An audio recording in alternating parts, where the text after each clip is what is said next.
Friends ఇప్పుడే అందిన వార్త సుప్రీంకోర్టు సంచలన తీర్పు అంటూ లేటెస్ట్ అప్డేట్ అయితే రావడం జరిగిందండి. సో ఆ వివరాలు ఏంటనేది కూడా వీడియోలో తెలుసుకుందాం. సో వీడియోని చివరి చూడండి, అర్థమవుతుంది. మొదటిసారిగా ఛానల్ చూస్తే తప్పకుండా సబ్స్క్రైబ్ చేసుకోండి. చూస్తున్నారు కానీ లైక్ చేయడం మర్చిపోతున్నారు అనమాట. సో వెంటనే లైక్ చేయండి. వివరాలకి అయితే వెళ్ళి సుప్రీంకోర్టు ఇటీవల రైట్ టు ప్రొటెస్ట్ గురించి చాలా ముఖ్యమైన విషయాలు చెప్పింది. ప్రతి పౌరుడికి కూడా నిరసన తెలియజేసే హక్కు అనేది ఒక ప్రాథమిక హక్కు. దాన్ని అణగదొక్కడం ఏ విధంగానూ సమర్థనీయం కాదని గట్టిగా ఇక తేల్చి చెప్పిందనమాట. సో ఇందులో ముఖ్యంగా ఈ తీర్పు ఒక ప్రత్యేక కేసు విచారణలో భాగంగా బయటకు వచ్చింది. ఇది ప్రస్తుతం అందరి దృష్టిని ఆకర్షిస్తుంది. ప్రజల గొంతుకకు ఇదే పెద్ద బలం అని చెప్పేసి చాలామంది భావిస్తున్నారు.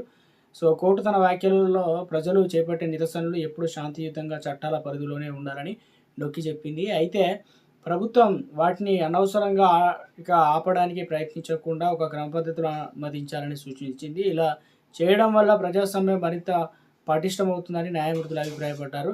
సో ఇక ఈ గైడ్లైన్స్ ఇప్పుడు ప్రభుత్వానికి ఒక స్పష్టమైన దారిని చూపిస్తున్నాయి. నిరసన ప్రదర్శన చేసేటప్పుడు ప్రజల సేఫ్టీ, పబ్లిక్ ప్రాపర్టీ రక్షణ కూడా చాలా ముఖ్యమేనని సుప్రీంకోర్టు గుర్తు చేసింది. కానీ ఈ కారణాలతో ప్రాథమిక హక్కులకు అడ్డుకట్ట వేయడం మాత్రం సరికాదు స్పష్టం చేసింది.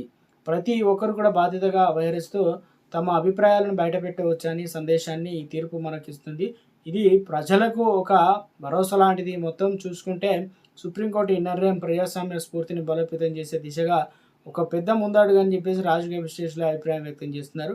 సో ఇలాంటి తీర్పు వల్ల పౌరుల్లో తమ హక్కులపై అవగాహన పెరగడమే కాకుండా ప్రభుత్వ విధానాల్లో కూడా సానుకూల మార్పులు వస్తాయని వారు భావిస్తున్నారు. 2026 నాటి మన సమాజానికి ఇది ఒక